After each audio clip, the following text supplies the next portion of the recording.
I don't think anybody wakes up one day and in Yeah, college and is like, you know what, I want a career in digital marketing. That right, sounds sexy to me.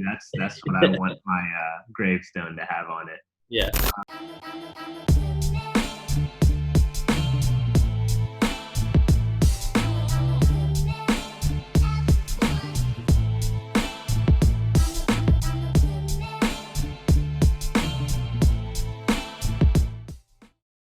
All right. Hey, what's up, Shayan, man? Appreciate you taking the time to get on. Welcome to the pod, man. You've got a pretty strong background in like digital advertising. You've obviously worked for Google. You're working for Facebook right now. That's Um, right. and I just wanted to kind of pick your brain and steal as much information from you as much as possible, to the extent that you're willing to share. So thanks for taking the time, man. Yeah, thanks, Imran. Happy to be here. Cool, man. So right now you're currently working at Facebook, right? That's right. Yep. And, Coming and up on 2 years now, okay, based in the San Francisco office. okay, awesome. And before that, you were at Google, is that right? That's right. Okay. So what makes you leave? What makes you say I'm out, peace out, Google. I'm going to Facebook. It's actually a pretty tough decision for me. Yeah. I wasn't looking to leave Google. Anyone that knows me well will tell you I'm probably Google's biggest fan. Okay. I use those products that people are like, who uses that? Yeah. So, Okay. it was a tough decision just because it was more emotion rather than logic. But, the opportunity at Facebook was one, an incredible one. It gave me the autonomy to do what I wanted to do. It also gave me the opportunity to learn the other side of digital ads. I'd always been on the search side of things and YouTube for the most part. And obviously, Facebook is a very big part of digital marketing. So learning the other side of the ecosystem, I thought would be valuable and kind of round me out in terms of, I guess, the industry that I've pigeonholed myself into. Yeah, yeah, yeah. I mean, Um, luckily it's a really good one, and it's like, I mean, it's not gonna it be is, and it's relevant. It's relevant pretty much to any company. So I'm grateful for that. So it was kind of the opportunity, and then learning more. I've always been just to expand on that further. I've always been a fan of like being the type of person that runs towards something rather than running away from something. And so yeah. coming to Facebook was just that, learning more, and so I was running towards that.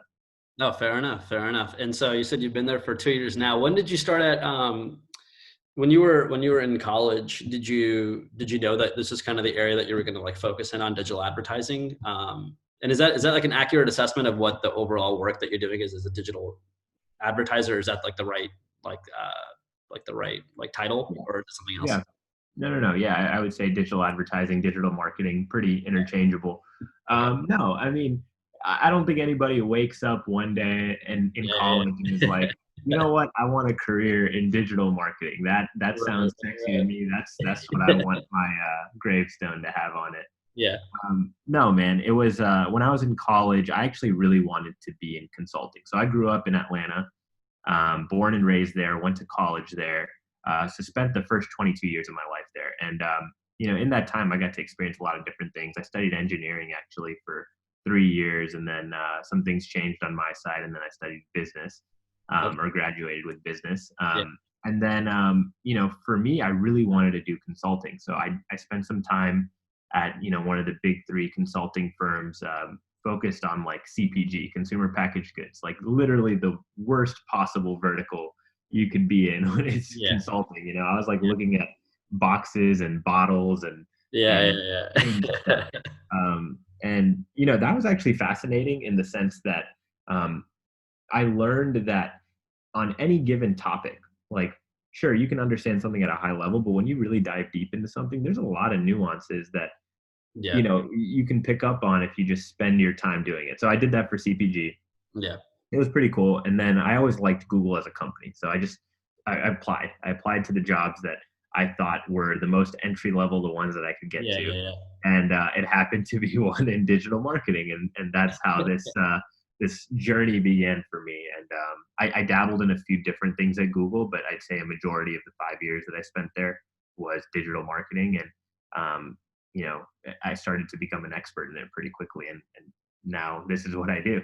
So you were at Google for 5 years. That's a long time. That is a long time. That And is a I'm a lots changed. dinosaur at Yeah, that's a Google. lot's changed in 5 years on Google. So you were primarily doing you said you were doing a lot of the ads there. Is that correct? So did you do any SEO work there too by any chance? Any work on their like on the search side at all? Yeah, I mean, SEO is interesting. It splits into SEO and SEM, search engine optimization for the uninitiated, and search engine marketing, right? And they kind of go hand in hand, right? Like search engine marketing will essentially allow you to forego having to do search engine optimization because you're going to show up at the top anyway. So it's your way of paying your way out of a problem. Search engine optimization is more of like building a website in the right way, tagging it in the right way, such that when people are searching for whatever specificities you do or have, or services or products you have, you show up at the top without paying for anything. So that's kind of the difference. No, I never touched SEO, although I do kind of understand it. Yeah. I've always been the pay your way out of the problem type of Yeah, guy. yeah, yeah. Yeah. Okay, fair enough. And so, and yeah, so I'm familiar with that a little bit. So when you're, so were you effectively managing a series of clients, and you would kind of help them with like their advertising budgets, and then kind of help them like I guess get appropriate positions, things like that? Was that kind of the responsibility there? Yeah, yeah. So, these companies, Facebook and Google, namely, make a ton of money, obviously, on advertising, and they don't want Too much. to. Too much. Yeah. They don't trust anybody with just talking to people about it. So when you start, they give you this like list of clients, like it's like 300 clients, and it's like Uh-huh. call these guys and try to see if you can just make them a little bit more sophisticated in what they're doing on the platform. Okay. And so that was my first job. It was cold calling people, just like small mom and pop shops. Like one of the guys I used to talk to sold Christmas trees. Another guy, he was just a locksmith, plumbers, lawyers, Yeah. things like that, that are spending like, no more than $100 a day. Okay. And the goal is to ideally be like, hey, you should improve, the information you're giving back to Google so we can optimize better for you, or you should improve your landing page, or you should increase your bids or increase your budget, right? All of these things Yeah. indirectly get you to spend more on Google Yeah. and you give you more of a crutch Yeah. essentially on using the ad platform. So I did that for 9 months. I hated it. Yeah. Cold calling was not for me. And then I shifted into mobile apps. So specifically, how do you grow mobile apps through paid means? And this was pretty interesting because this was back in like 2014, 2015. And, the iPhone and then Android's proliferation really started in 2007 to 2011. I'd say that's kind of like the nascent period of it. Mhm. Um, and this was like the time where you had app developers creating everything from like those flashlight apps to Yeah. Yeah. Yeah. a different Yeah. kind of weather app. And so it was an interesting time to see what types of business models would stick and which ones wouldn't. And I think the ones that ended up sticking are the ones that we still rely on now every day, like Uber and Lyft and Right. Airbnb, those mobile first platforms. Right. And so while you were there, well, I guess maybe dispel like a myth for me. I mean, is it true? Is it not true? Is there some sort of like incentive structure there as clients increase bids or increase spend? Is there any sort of incentive model for you as an employee that's kind of managing that account? Yeah, I mean, I've always been very transparent, and it becomes more so as you become more senior and your clients are a little bit more sophisticated, but it's always been a sales team. Yeah. So, whatever you want to call it, ad sales or product consulting or, just, I don't know, Yeah. an account manager.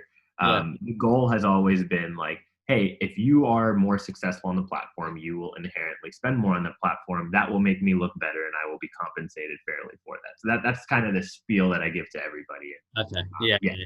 Yes. Okay, no, makes sense, man. Makes sense.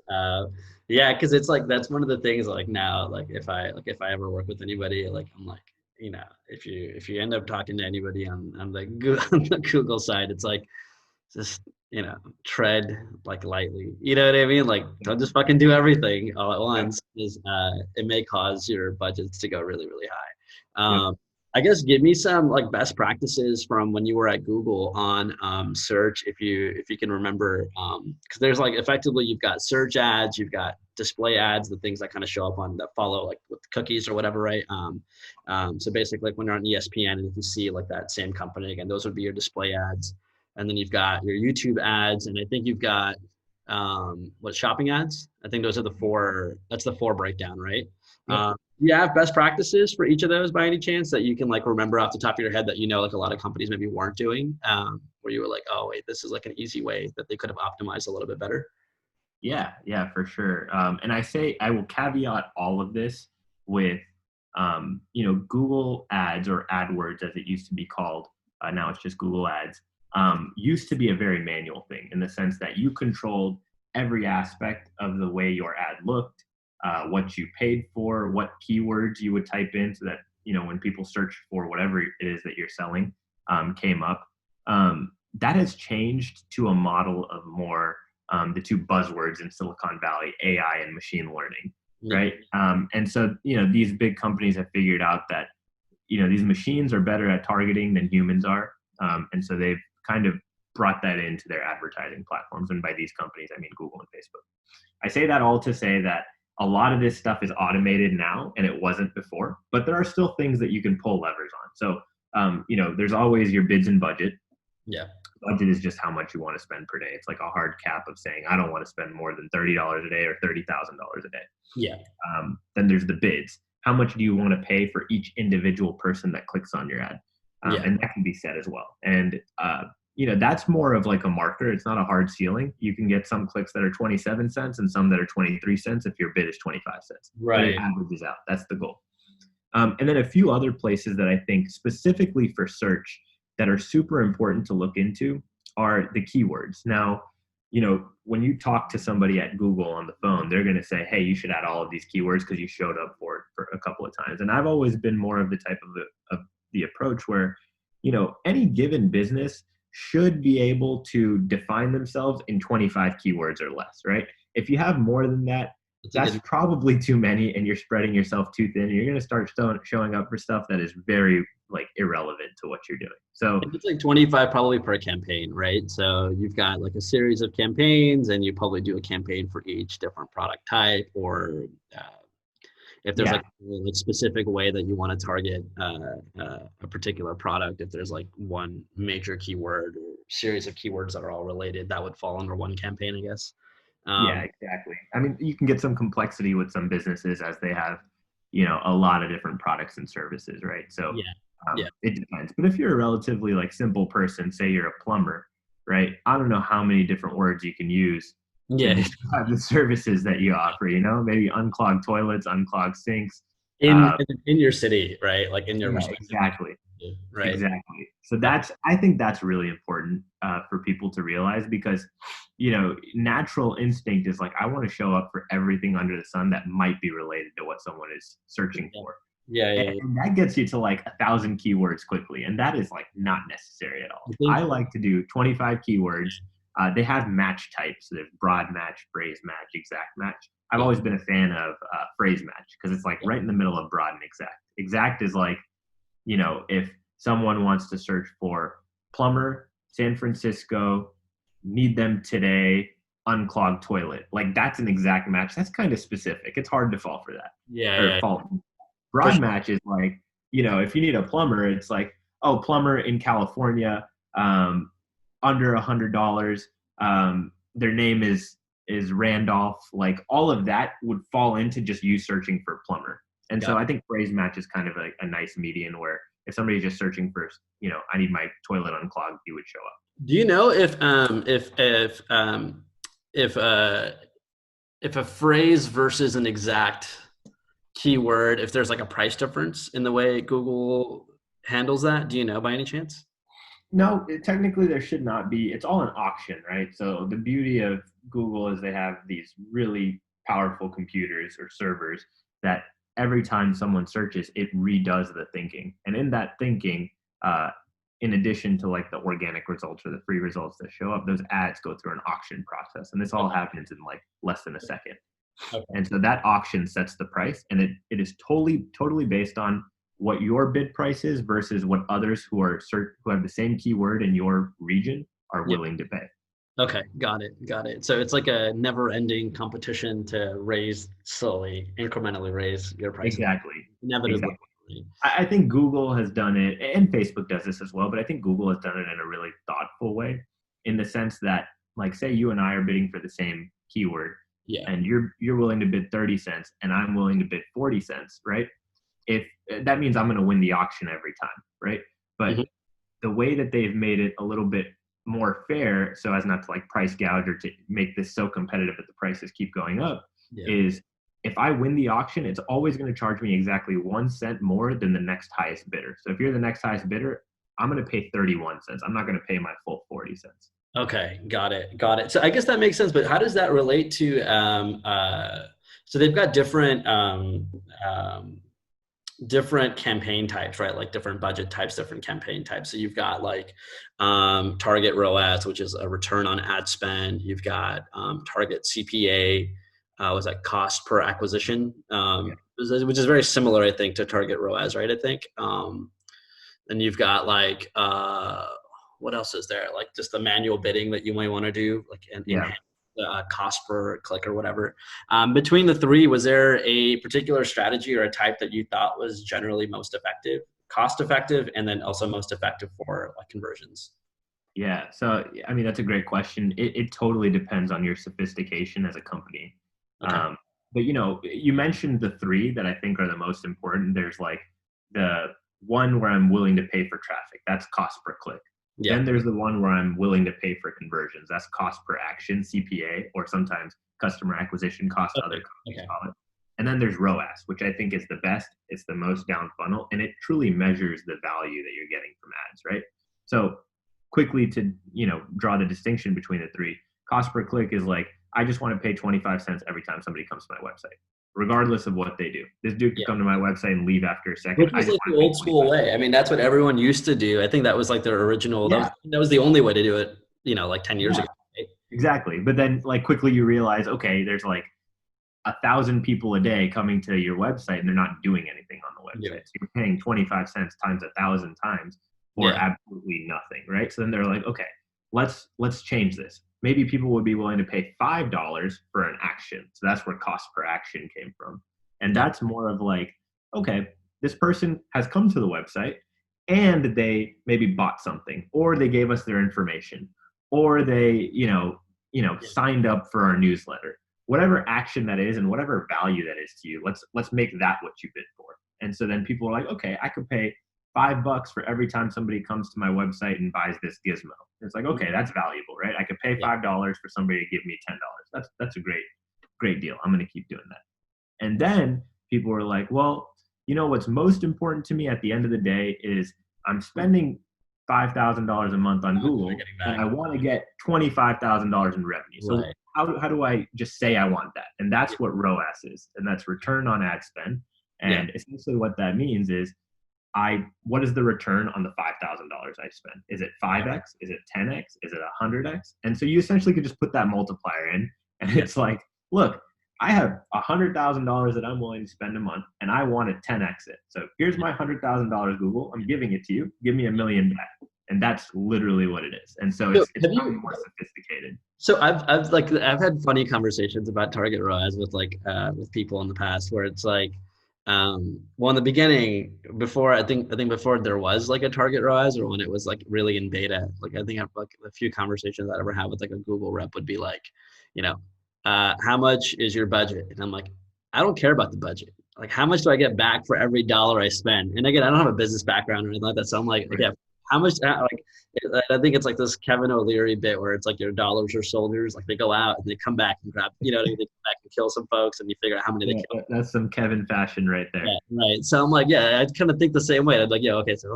if I'm going to spend $1, like how many? Like I should be getting back at least 5, right? So like, let's make that the fucking number, right? And then I started thinking, like, why do I have to set it to 5? Why don't I just make it 10? And then that's when they'd be like, wait, that's not like realistic. Like Yeah. Google, like your ads are not gonna get out if you. I think that was the feedback I'd get. Now again, I don't know if it's like. Uh, Again, I don't know if it's because we have like different incentives, you know what I mean, Yeah. between myself and the rep that I was like maybe dealing with or whatever. But I'd always say like, yeah, make it 1 to 20, 1 to 10, 1 to 7. Like I'm not. Why am I content with just 5? Yeah. You know. Why Uh, not make it 1 to 1,000? right. So like, why? I guess answer that question for me. If you know, why not do a 1 to 1,000 on a target ROAS bid? There's always like that saying that I go back to just in life. if it sounds too good to be true, it probably is, right? Yeah. And so, like, you know, if somebody came knocking on your door right now, and they were like, Imran, give me $1,000. I'm gonna come back next week, and I'm gonna give you 100 grand. You'd be like, Yeah. all right, get out of here, man. Like I'd do that's it for $1. I think $1 is worth the risk minimization there. Allows me to say, I'll give you $1. Let's see what happens. You know, you can come back with 100. Yeah, not with but yeah. and it's kind of similar here, right? Like, you Yeah. know, you can only do so much in terms of how much return these platforms can do for you. Yeah. And so, like, my thinking there is you could probably get to like 5x, 10x. It's not unreasonable. I think that's probably the ceiling, and it also depends on your business. But the way to get there isn't to just start there. You start at, okay, I'll give you $1, give me $1.01 back. All Yeah. right, did that for a little while. Now here's $1, give me $1.50 back, and you slowly walk it up until you get to like that place. Okay. Okay. And And do I you, think that's okay. the important thing that people need to remember. Like, you can't just, you know, shoot for the moon from the beginning, because then Yeah. you're going to be destined to fail. And obviously that's different from like those motivational coaches that tell you like aim for the stars. You know, if you fail, you know, Yeah.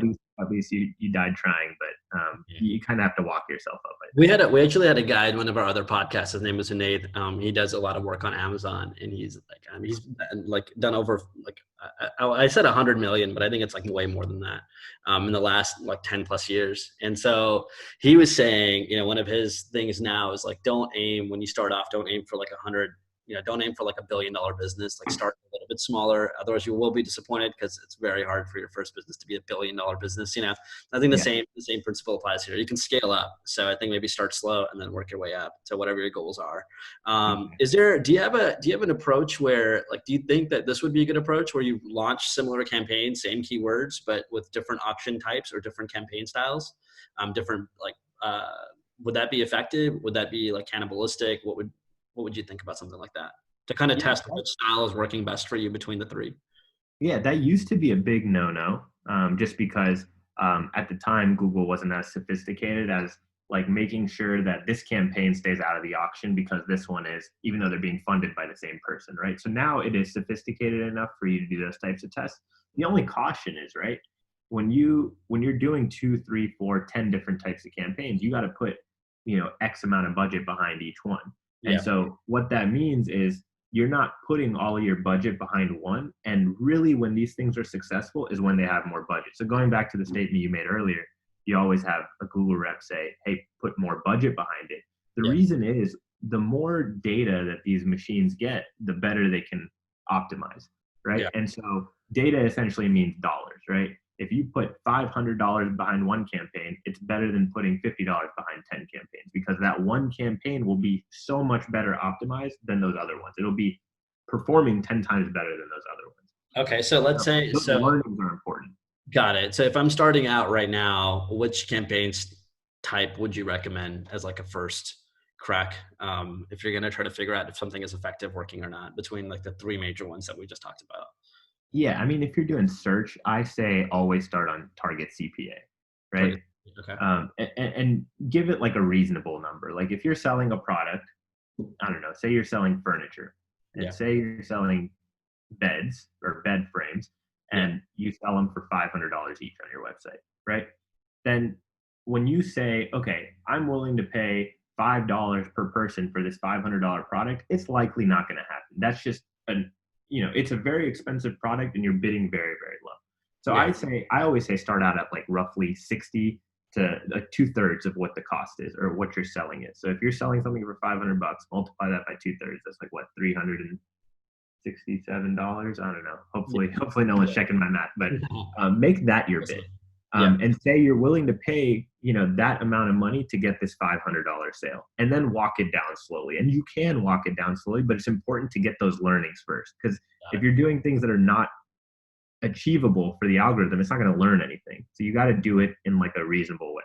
Okay. So you just gotta actively follow it, make sure your budgets don't go too out of whack, and then scale it down in this case. Okay. Yeah, And then when do you optimize, decide? improve. So when do you decide if you want to transition to something like, let's say, a target ROAS, where it is all machine learning and you do just put in the numbers and you kind of set it and forget it? Yeah, I think what's important is a term called signal, right? For these machines to know how well things are going for you, they need like a constant feedback loop of, of, okay, we sent 3 different people to your website. This type of person does this on your website. This other type of person, person B, goes to the website, they buy stuff. And when they buy stuff, they buy 2, 3, 4 things. And then Yeah. person C is the type of person that was just browsing around and left, didn't really do anything, right? So they're like, okay, we want to see what are the characteristics of a person B, and let's go find more and more of those, right? And so the important thing is give it enough. If given enough time, these algorithms know so much about us, like Google and Facebook know so much about our habits online, that they Yeah. can put you into buckets and say, okay, Imran is the type of person that he's going to go online, looks like he's got good hair, so he always is going to buy good hair products when he buys it. Yeah. Yeah. Whereas like my wife, she's really into fitness, so if she sees a lot of like fitness products or like really cool like fitness equipment, she's going to buy it immediately. And Yeah. so like it's good at bucketing into that, but you have to give it the information to do that. So what I mean by a feedback loop is you need to have and both Google and Facebook have their own ways of doing it, but you need to tie the information that happens on your website to Google.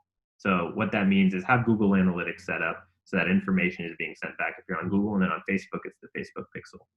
Okay, got it. And so I guess I think that's pretty helpful to know. So I guess a good way to start off would be target CPA, and then if that's not working for you, then I guess maybe transition to a target ROAS, or maybe maybe you just have like a fucking shitty product, or like you're just not, maybe your website just isn't optimized for it. So maybe you got to fix that up too. So there's quite a few different issues as to why you wouldn't be converting, which is I think. Yeah, the thing that's table stakes here is just having a website that one doesn't look like it's going to scam people, Yeah. and then two, focus on your product. Like, man, sell things that people want to buy, and when they buy it, they're like, oh, I really like this. I'm like really glad I purchased this. You Yeah. never really enjoy when you buy those like weird things on Amazon that come in and they feel cheap and you use it once and then you throw it away, right?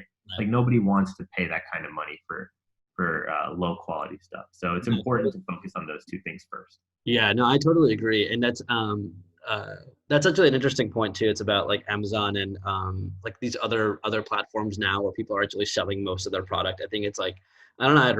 I had read something a few years back where it was like Amazon accounted for 50% of all e-commerce sales online, and now and then I think it became like 80% or something. So like the website is kind of your own individual website does seem to be slowing down as a requirement. Who knows? They may be making like a run now with Shopify and like Square and all these other companies kind of sprouting up, making it easier to form your own websites. Yeah, it's been democratized. I'm glad you brought up Shopify because that's like super important. There was a period there where, Amazon was taking over e-commerce to a point where it was monopolistic, which is not a bad thing. I think they've done a great job as a company.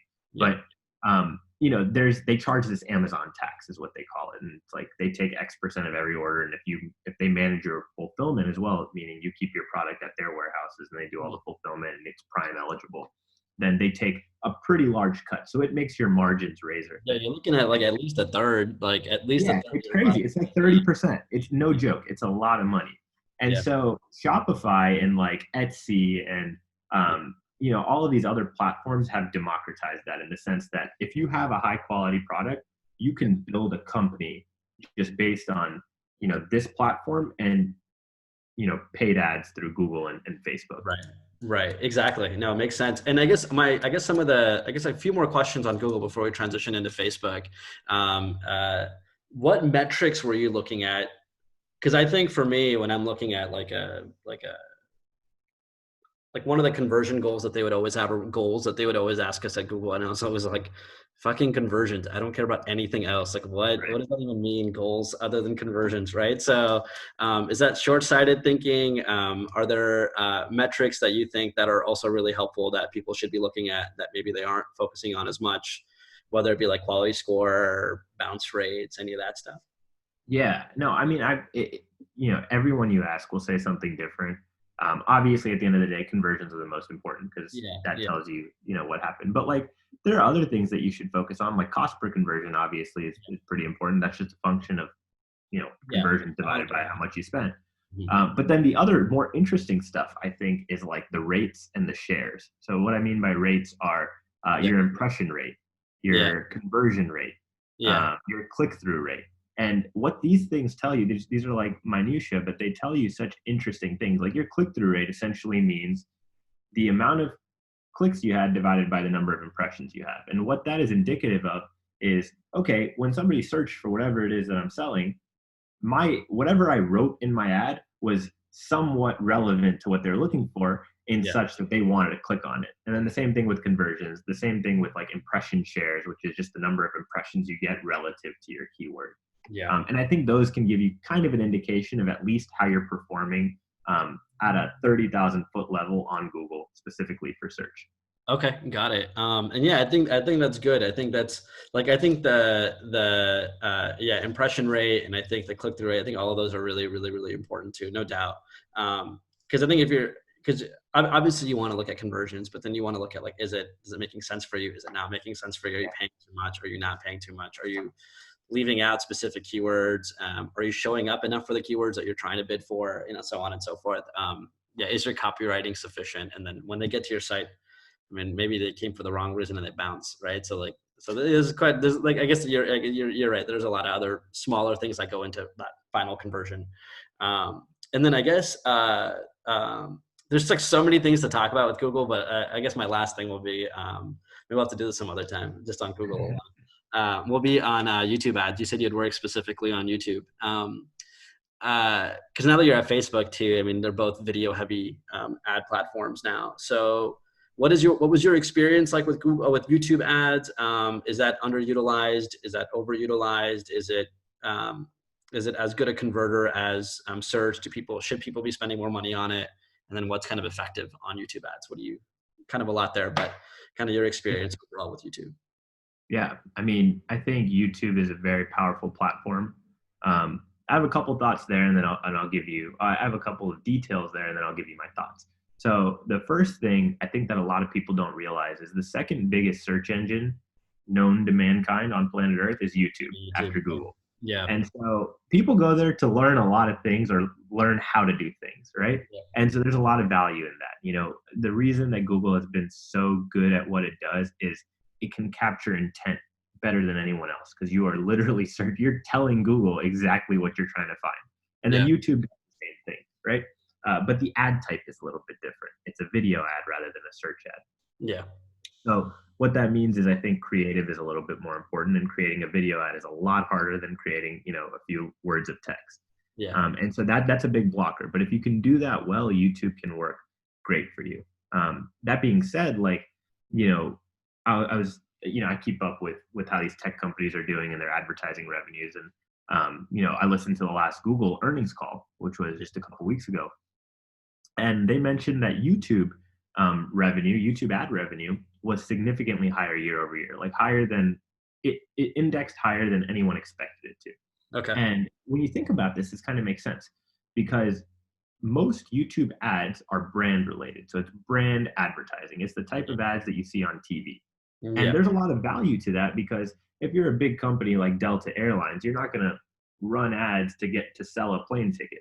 You're going to run ads just to increase your brand recognition, to increase your brand loyalty, things like that. And that's something that I think YouTube is really good at because you can show that to people that are looking at travel videos or that are really interested in like the travel category. And you can do the same for people who are into personal finance or into beauty. Yeah. And so I'd say YouTube is really valuable for that. While you can do a lot of like the targeting and get the, direct response advertising that you get from Google and Facebook, you can do that on YouTube, but I think it's a better brand play. Okay, got it. So from a brand play perspective, see again, that means no immediate conversion, right? So that's like, so again, I have such a hard time with that. Long game. Yeah, exactly. You're playing the long game. So what metrics should you be looking at for a YouTube ad to know that if it's being run successfully or not? Yeah, I mean, I think we're going to get into this a little bit with Facebook, but it's just so important to get your creative right. So I'd look at the metrics related to creative. Like YouTube does a really good job of, if you have a 30-second ad, it tells you about how far through the ad people got to. So that means, that little skip button comes up. If people are skipping it right away, that means it's probably not a compelling ad. But we've all seen those ads on YouTube where it's like, oh, this is an interesting ad. Let me watch it for a few more seconds before I skip it. It piqued your interest because it's a topic you're related to, a brand you might be Exactly. So something like that. That storytelling ability is important in video creative. And so I'd say those metrics are probably the most important thing. Okay, and fair enough. And in terms of the most creative or the most successful creatives on YouTube, is there sort of a best practice there for that you can kind of think of where, I mean, aside from just kind of what you think personally resonates with you, but is there something that you noticed while you were watching, like when you were looking at ads on YouTube, when you were managing these clients, like the guys um, that, that like, what was it that kind of made their ads stick out a little bit more, or that Yeah. where they found success behind those ads? Yeah, given the state of where YouTube is right now, I'll answer that question with like the skip button, how it is, and all of that. Yeah. Um, Taking your ad that you're putting on TV and throwing it on YouTube likely won't work. The reason is because on TV, there's no skip button. So people have to watch the whole thing. And so if you put your logo at the end of the ad, it's like, okay, they know what this is all about, right?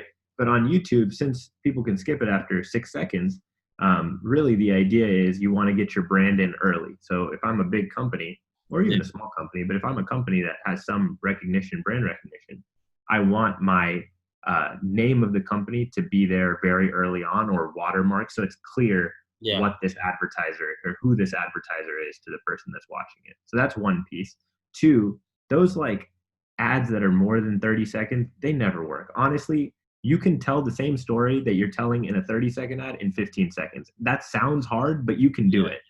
Yeah. And so I think there's just a lot of value in just like brevity. And Do you pay more for the longer the ad? Does it cost you more for a longer ad versus a shorter ad? there are theories about that. It's nominal. It's not that significant, Okay. or at least it wasn't when I was looking at them. But I always thought the 15-second ads were the ones that performed the best because they're Okay. not too long. They're not too much longer after the skip time has been passed. So like you kind of watch that yellow bar and you're like, okay, this ad's almost over anyway. Might as well just Yeah. watch the whole thing. Unless they're Um, like funny ads, I've noticed like the ones with like the old school Old Spice TV commercials that used to exist with like the guy who's on a horse and then doing yeah, this. You started yeah, seeing a lot more ads like that, and then the Dollar Shave Club guys, I think they started like revolutionizing a lot of the YouTube ads in a really creative way. yeah. They pique your interest. Yeah, exactly. So the funny ones, I think you may have a little more rope to go a little longer on them, maybe. But yeah, that's a really good point. So 15 seconds or right around that mark. Get your brand out there really early in the ad so that it's visible. Anything else? I mean, the only other thing is with the advent of, people consuming content more on phones than on your computer or on the web. Yeah. Yeah. Um, there is some value to creating a vertical version of your video, which is a little bit strange in terms of an aspect ratio. But Yeah. YouTube supports that now. Facebook supports that now. So if you're paying someone $1,000 to create a video ad for you, just tell them, hey, I need a vertical version of this too. Got it. Okay, perfect. All right, that's I think really helpful, man. So thanks for breaking that down on the Google side. So that went way longer on the Google side than I thought. But like I said, man, I could probably like I said, I could really go. I mean, this stuff, man, it goes so deep. It's crazy. Yeah, 100%. And then it's like, how much do they really know? And like, you know what I mean? Like, I don't even know. Like, is this a simulation? You know, you can go all the way down there. It is. Okay, so you end up making the decision to leave Google after 5 years, and you head over to Facebook. Um, I guess describe, I guess at a high level between the two companies, is there a culture difference between these two companies, by the way, or has it been pretty much the same? Is there like a Silicon Valley ethos that exists, and it doesn't matter which animal you're working for, which beast, which fang you're working for over there, or is there a difference? Do you feel like there's a difference between the two? Yeah, I mean, there's definitely differences between any two organizations. Yeah, From the outside, um, you know, they're very similar, right? Like they're very similar in terms of like having good leadership, having an engineering focused company where building good products is more important, building something for the user is more important, and then they have you know an air or a culture of empathy. Like everyone has empathy towards one another, and I think both companies generally try to do the right thing. So like that's at a high level, they're both very similar in that. yeah, Now, I can split hairs when it comes to how they're different, but like, as an employee, I think Facebook has better benefits and a better management structure. yeah, I think Google is much better at building products and getting them to wide scale. Like, okay, there's not a lot of companies out there that have like 8, 9, 10 products that a billion plus people use. And yeah, Google is one of those. Facebook is also very close with that because they have like Messenger, WhatsApp, Instagram, Facebook. yeah. But I think Google does a really good job of that, and it has a much, I guess, larger net of things that fall within what it's willing to do. Yeah. And so, in terms of that, like I think Google is spread so thin that it's hard to get focused on like one product, and that's why you see a lot of these Google products get created. They spend a lot of time and money on them, and then they sunset them. They Yeah. deprecate. Yeah. Whereas with Facebook, they're very intentional. Like, let's create something and let's do it the best that we can. And when they do that, when they really focus on it, I think they do a really good job. And that's like, Instagram is obviously its own product, but it has a ton of products within it, like stories, which many will say is a Snapchat ripoff. But I think they've implemented it so well. And they were like, look, we're going to build the same thing that Snapchat does, but we're going to do it so incredibly well that everyone is going to use it. And Yeah. nowadays, it's really hard. Like Apple does a good job of this too, but to create a new product, and then have everyone just love it instantly. And Yeah. I think Facebook is good at that. That's fair. So I guess from an employee standpoint, if somebody was sort of deciding between the two companies, would you say work for one versus the other? Or would you say you can't go wrong with either one, or they both suck? Kind of where are you? I definitely wouldn't say they both suck. I'm biased though. Um, I mean, you can't go wrong with either one. Truly, I think the distinction should be go to the one that's giving you the opportunity to work on what you're more passionate about. I Okay. think at the end of the day, that's probably more important. That's what's going to keep you going. That's sound, After sound shit. Yeah, yeah, definitely. I mean, after a year, dude, like the shiny stuff wears off, like Yeah, the free yeah, food and like all of the perks that wears off, yeah. and then Do you both still of have them have that that, by the way? reason. Do What's both that? do both have the free food and all that? Like the Yeah, yeah, yeah. They do both have the free food. The next question that I feel like you're gonna ask, so I'll answer it anyway. Facebook has the better food. okay. Google has the better Yeah. snack. Okay, fair enough. Good to know. Good. Um, but yeah, man, I think like, after a year or so, all of that is kind of secondary, and you really still need to find a way, no matter what you're doing in life, you need to find a way to get up out of bed every day and feel energized about what you're going to do. For Right. sure.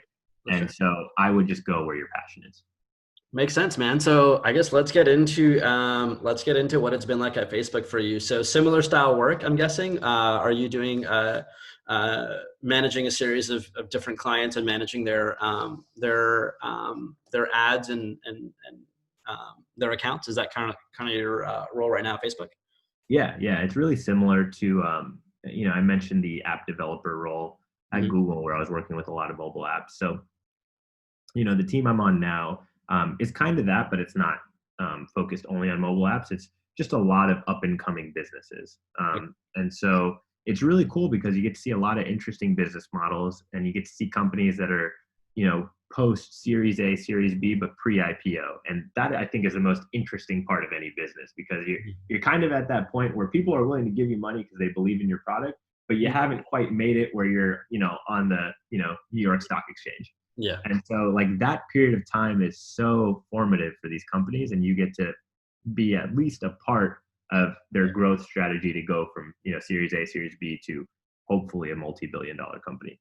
Yeah, and I mean that's obviously super exciting. But it's been kind of funny to watch like some of these companies that were like slated to do really big things and then like completely fall off. And I think it's like the most obvious one right now is like the WeWork story. Yep. Uh, Yep. I mean, there are so many failures. There are probably more failures than success stories. yeah, But yeah, there's a lot of these companies that are, losing a ton of money still, but they are actually truly changing the way we live and work. Like, yeah, the Grubhubs of the world, the Uber Eats, or even Uber as a company, Lyft, Spotify, Shopify, Stitch yeah, Fix, like these yeah. brands that have like created, or these companies that have created brands that like are so significant, and these companies are like less than 10 years old. It's insane. Yeah, yeah, it is pretty crazy to even think like Facebook. I don't think Facebook was around when I started high school. Like, yeah, I don't think it was. I think it started in 2000. What did it start in 2005, 2006? 2004, I want to say. 2004, yeah. So I think Then they I had that slow rollout where it was like Ivy League schools only, and then they extended it to high schools.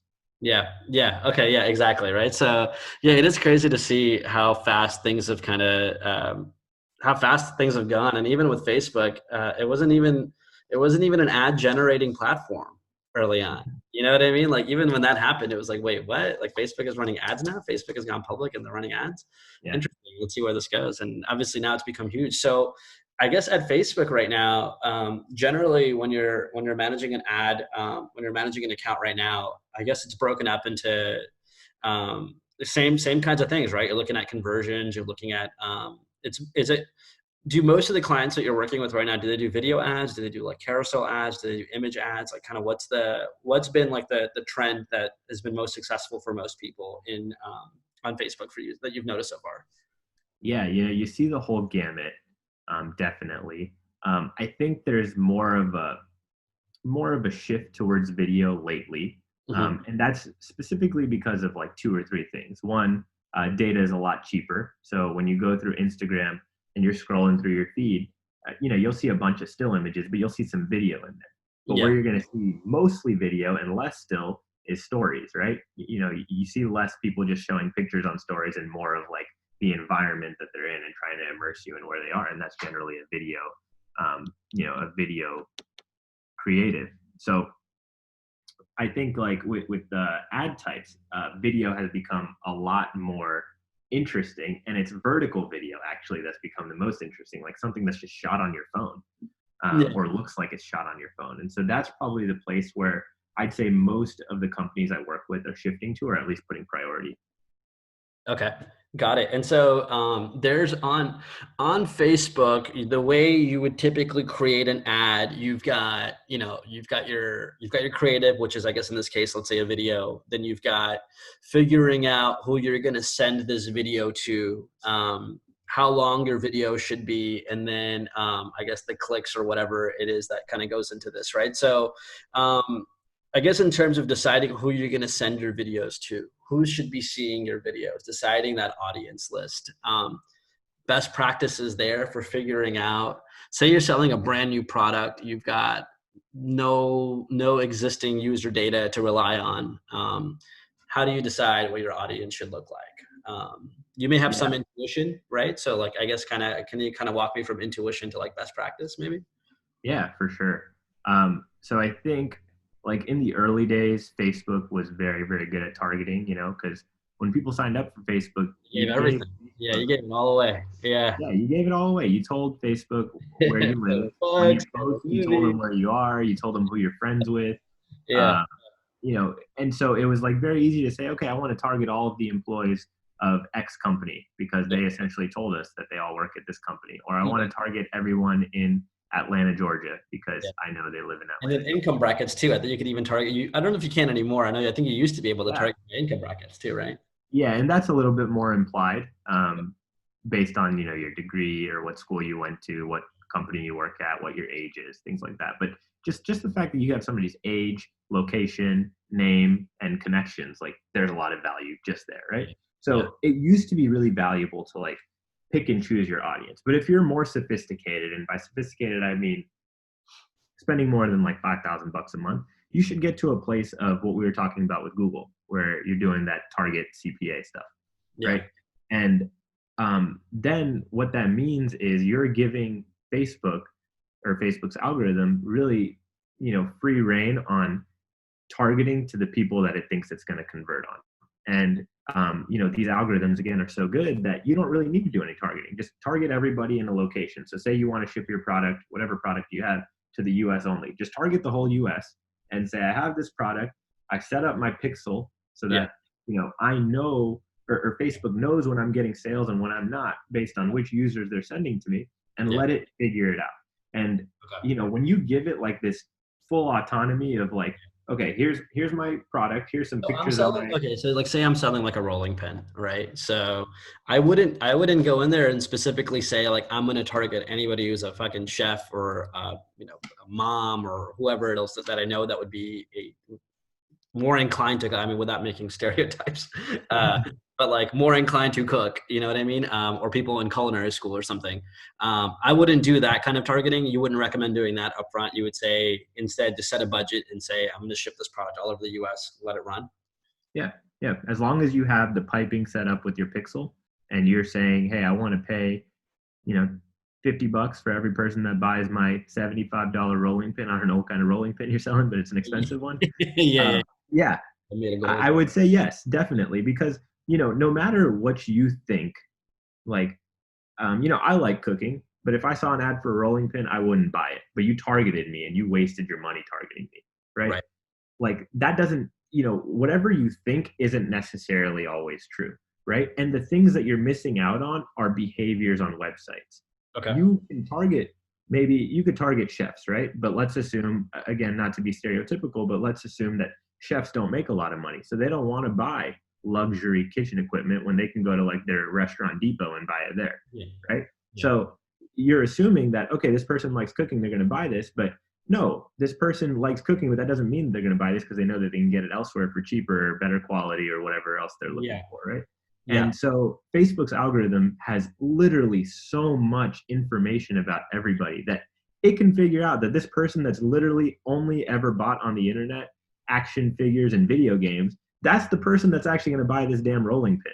Yeah. Yeah. And Yeah. let us figure that out for you. And so it's actually brilliant and it works significantly better. Like Okay. these So figures that's are really totally good. Yeah, that's really good to know. So what happens if, okay, so say that's one approach. So say I have another approach where I've got an existing client base where I've already had previous purchasers. Would you recommend maybe running both styles of ads where I think what you can do is you can take your existing customer base, load it up, and then do like a lookalike, right? Where it Yep. says target all these people based on their emails who look like purchasers of product on my website, who behave in similar ways. It's again really creepy if you think about it, but it's like Yeah. it's got to be effective, right? If that's like an option, and I know that uh, that's one that's been recommended in the past to me. So between the two, between something like taking your existing client base and then using a lookalike audience from that versus just starting off with a brand new target CPA where you're just kind of saying, hey, Google or hey, Facebook, go figure it out. Which do you think is effective? Do you recommend running both at the same time? Kind of thoughts there. Yeah, I mean, there's different thoughts and theories here depending on who you ask, but I think lookalikes are so powerful because you're essentially, going back to the signal conversation we had, you want to give Google and or Facebook as much signal as possible, so as much information about your potential customer as Yeah. you possibly can. And so, starting fresh, Facebook is going to try to build that signal up over time and get a better understanding. Okay, these are the people that want to buy this rolling pin. But if you're just like, here, Facebook, here's a bunch of information that you can start with. You're essentially giving it a foundation to Yeah. build on top of. And so you're jump starting that entire process. And so you're probably getting to efficiency more quickly. Okay.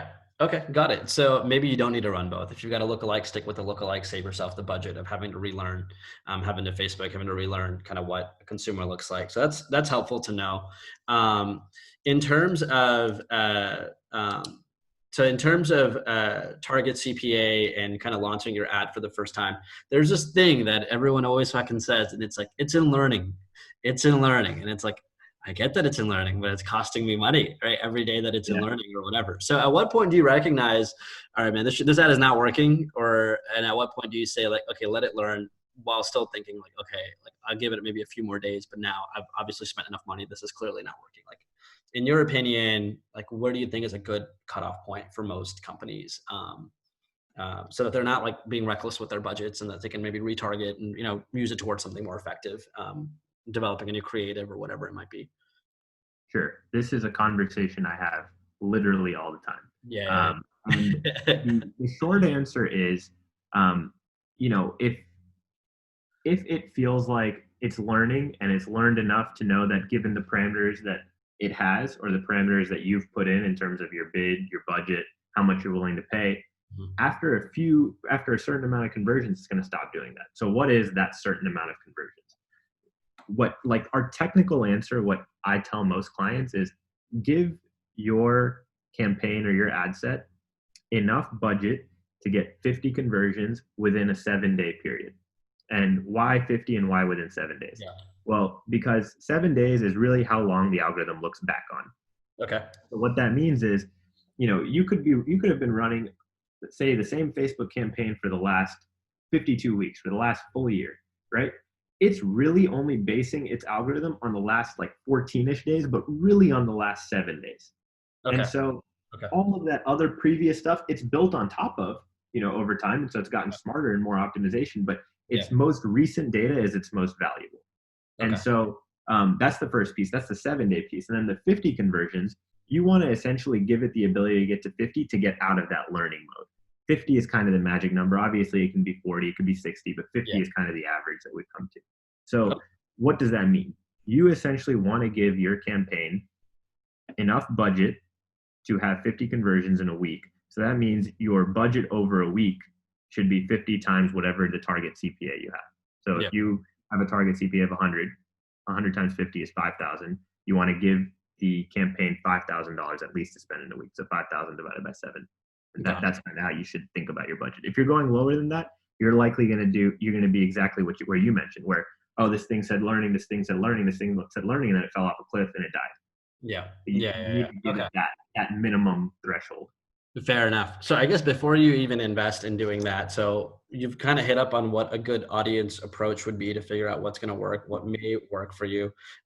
You've mentioned a little bit about the fact that vertical videos are doing well. Within the vertical videos, is there specific things that you think would work well? I know I talked to somebody once and they were saying that like, starting off with a question is usually is not a bad approach in your copywriting. That's like a good way to potentially grab some attention.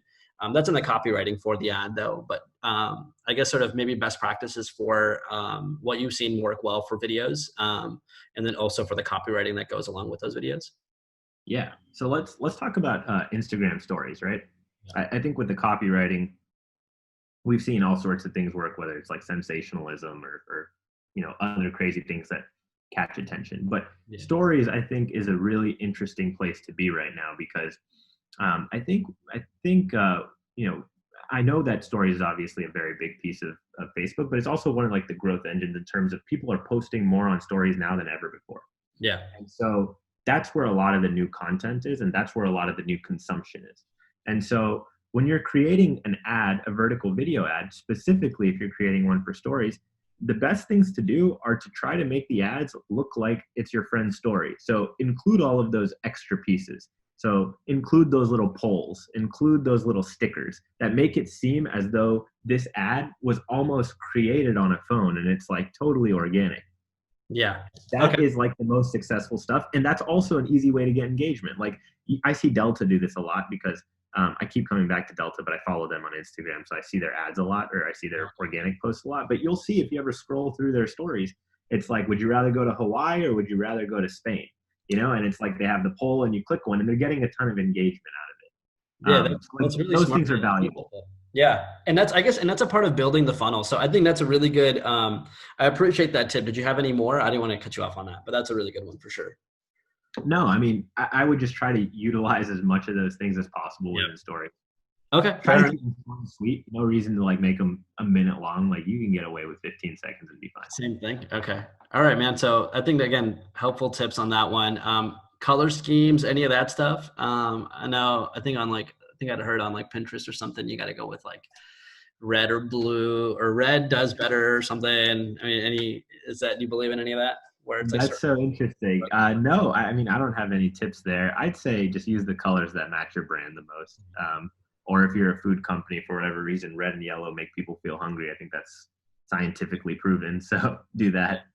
Fair enough. Okay, yeah. So I guess that's good to know. And then when you're generally like launching an ad like this, there's like a component to this where people talk about this all the time. It's like funneling, So you've got first maybe like getting the brand recognized or just getting it out there, getting someone to maybe click or whatever, and then you start doing all this retargeting stuff, right? So I guess, do you have like an effective funnel strategy? I know there's like, have you heard of like Ezra? I think it's Ezra. I forgot his last name, maybe Klein. Yeah. Yeah, Vox. so it's like the one product where he does like where he focuses specifically on, I think, one product, and he does like builds a page out for one specific product. So his Facebook ads, everything are basically geared to getting to one small, simple landing page where it's one product, easy conversion, something like that. I'm kind of butchering it. I've only seen like little snippets of his stuff. I haven't seen it all the way through, so I can't speak totally clearly on it. But are you familiar with things like that, with different funneling strategies? And like, have you seen any that you thought were really effective, that kind of made sense to you? Yeah, I mean, there's a lot there. In terms of like funneling, I think it's important to fill all parts of the funnel. So for the uninitiated, that means, you know, put people in the top of the funnel where they're being exposed to what you are, but aren't necessarily going to purchase today. But then Yeah. also do the target CPA route and just get people that are going to purchase today, regardless of if they know your brand. And people enter funnels at all different parts. Like I could be I could be introduced to a completely new product or company today and buy from them today. That happens. Yeah. So like you don't necessarily need to go through the entire process of showing me your brand, showing me what you're all about, having me That's what I care consider. about. I've been really bad about developing funnels. I'm like, no, no, no, no, no. They have to buy now. Like there's no, don't Yeah. come back later, buy now. Right. So like I mean, each developing consumer funnels is is different, particularly right? tough. Huh? Each consumer is different, right? Like some people like to think about things for a long period of time and like, is this Yeah. something that I want? Is this something that I need? And they take weeks to buy. And then other people, it's like, oh, that's exactly what I've been looking for, or that solves a product or that solves a problem that I didn't even know I had. Let me buy Yeah. that right now. Yeah. So, it's kind of both. But you did touch on something that's I think really important, and that's called continuity. And what that means is if I see your ad and I click on it, it should go to a website that kind of looks like your ad. It's weird when you have an ad and you click on it, it has like either the product is different that you saw in the ad, or the colors are different, or the fonts are different. It's just like, okay, did this take me to the same place? So Yeah. it's really important to have continuity between the two, Yeah. and that actually improves conversion rate quite a bit. That's a really good tip. Yeah, I hadn't realized like the value of that early on too. And then, yeah, people kind of started talking about like brand guidelines and color schemes and managing color schemes throughout. So yeah, I think that's a really fair point. So in the funnel, so say I've got like $100, so we'll keep it really simple. How much should I dedicate towards upper funnel, which is, I guess, getting out to those people that are maybe not familiar with your brand at all? And then how much should you dedicate towards, and then when you're working on these retargeting, which is basically like going back and bringing your ad back to people that have engaged with your ad one way or another, what retargeting metrics should you be looking at and should you be focusing on when you're deciding to retarget these customers? So if I have $100, how much should I spend towards the upper funnel? And then how much should I spend towards the various retargeting funnels that are out there? And which retargeting funnels do you think are the most important?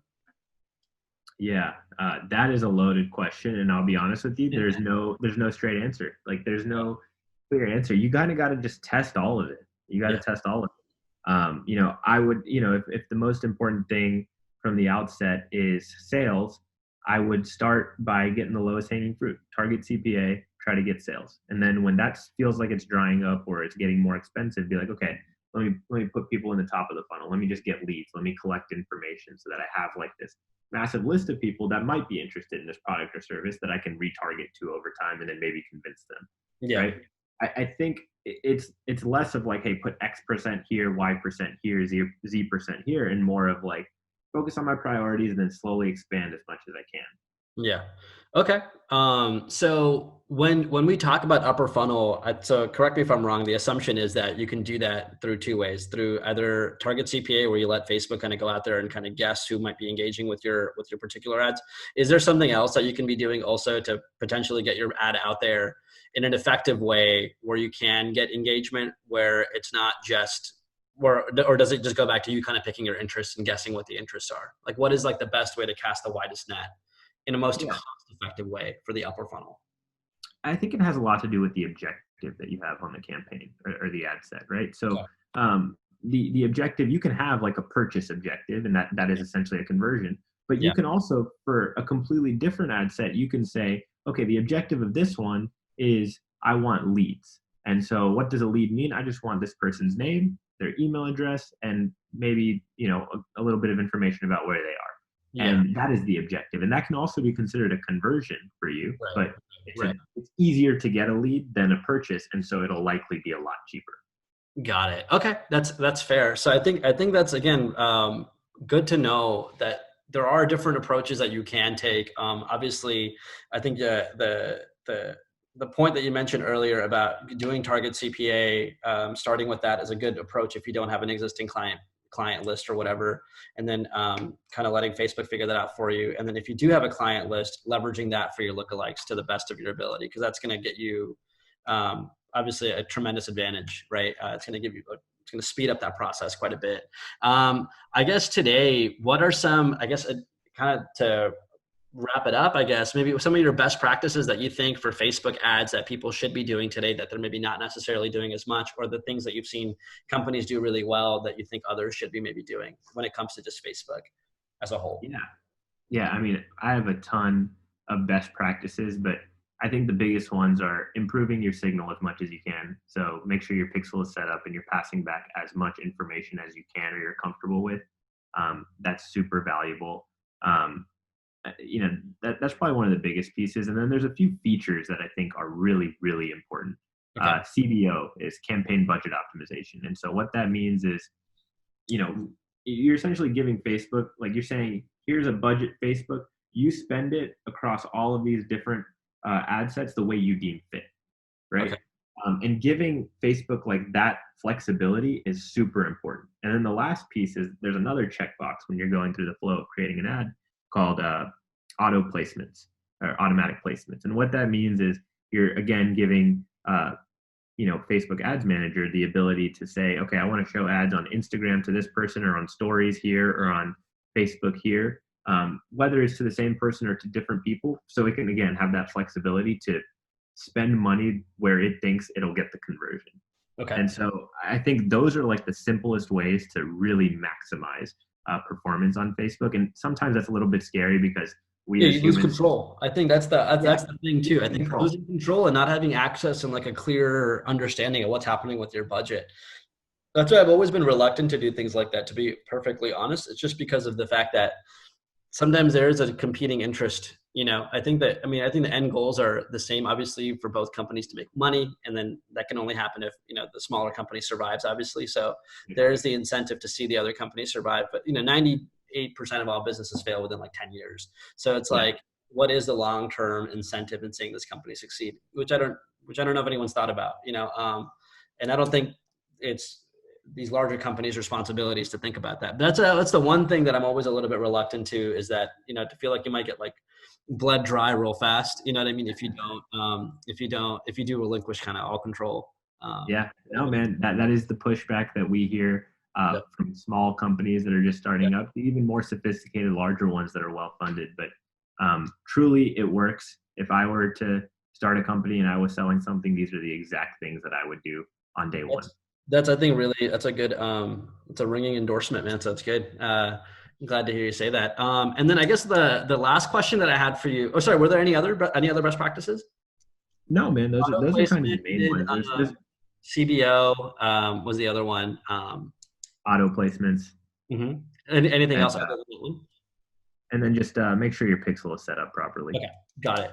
And then I guess regarding auto placement, you've got IG, you've got Facebook, right? Those are like the two big things.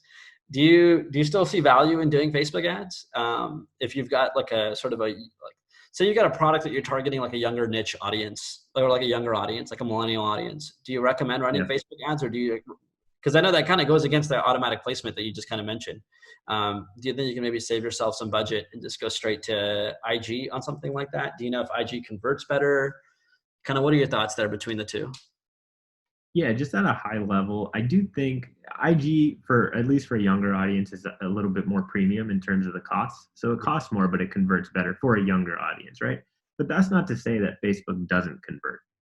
And with like I guess the merging of like Facebook stories and IG stories now, when you post on IG stories, you have like the ability to post it on Facebook stories. There's almost like a reemergence of impressions that could be less expensive on Facebook. So maybe most of your friends don't use Facebook. Maybe only 25% of them do. But for that 25% that do, imagine you're showing a product that would be valuable to them. It might be cheaper to show it on Facebook stories than on Instagram stories, right? Yeah. And so by limiting yourself to Instagram, you're not capturing those lower cost impressions. Okay. The algorithm will quickly figure out if Instagram is, better for your audience or if Facebook is. So that'll happen regardless. And so when you go and look at the reporting, you can see where the dollars are spent, whether it's on Instagram or Facebook. And you'll say, okay, yeah, it spent a little bit on Facebook, but it spent that little bit to learn, and maybe you got a few conversions out of it that were cheaper than you would have paid otherwise. Okay, fair enough. And so between the two, should you be running different types of ads for each platform, or just create the ad that you think is going to work best and then launch it on the automatic placement and let it kind of do its thing? Yeah, I mean, I say more is more. So give it as much creative as you can come up with, and it'll put it in the right places for you. Like it knows, okay, this type of ad for this type of person is good on this platform or on this surface, Yeah. whereas this one is better on this surface. And so, if you can just throw thousands of things at it, it'll parse through it and figure it all out. Okay. And do you recommend running multiple creatives on a single ad? I think there's a way to do that, right? Where you can run like 5 or 6 different creatives to see which one works the best or whatever, or one or two, and split them. Do you recommend doing that as well as a way to kind of test? Or do you think it's just not really worth it? If you think a creative is good, just kind of stick to it and see what happens. No, I definitely think run more creative. Okay. Okay. And then I think that's kind of effectively like a lot of the questions that I had. I'm sure there's like a lot more I can probably come up with. Between YouTube and Facebook, do you think in general though, do you think the ad styles are similar? I know on YouTube you did mention that like you want your brand to show up really early on those YouTube ads, and you want to have them be watermarked and all that. Do you think the same thing is true for Facebook, or do you think Facebook has a slightly different approach when it comes to their videos? No, I think it's important to do it. I think Facebook/Instagram does a better job of putting the like if you're looking at a story, it puts the name of the brand or the company showing the ad top left or underneath the feed. So that's always there. It's there on YouTube too, but it's just not as clear, I think. So I'd say the brand thing, yes, it's still important, and I would still do it and make sure your colors match your logo and all of that. But it's less important than it is on YouTube. Okay, fair enough. Fair enough, man. I think that's like a ton of really good, valuable information here. Like I said, I think we can probably have like conversations about each platform, and then within each platform, talk about each different like budget type, and then have a fucking full on discussion about that. But I appreciate you kind of. Almost sad how much we can talk about this. Yeah, I know, dude. And then it varies by product type, and then it varies by service type, and so on and so forth. So you really can break it down a lot, man. So I really want to say thanks a lot. I appreciate like the time, and I appreciate you getting on and kind of dropping these little jewels for everybody. Tons of takeaways on this one. So I started writing shit down, which I normally don't do. So I'm gonna have to go back and probably watch this again and start some things. And so I definitely appreciate you doing all that for us, man. Yeah, for sure, man. Hopefully this is helpful to everybody that eventually watches it. Yeah, no doubt, man. Did you want anyone to be able to contact you, reach out to you, or anything like that, or do you like leave me alone? Don't message me. Because if you do, then I'll link your stuff below. Now just put my name in there. They can find me on LinkedIn, and cool. I like being reached out through there because it quickly filters out the important stuff from. Fair enough. Fair enough, man. Well, appreciate the time, man, and be well and talk soon. Thanks, Imran. This is fun. All right, man. Great.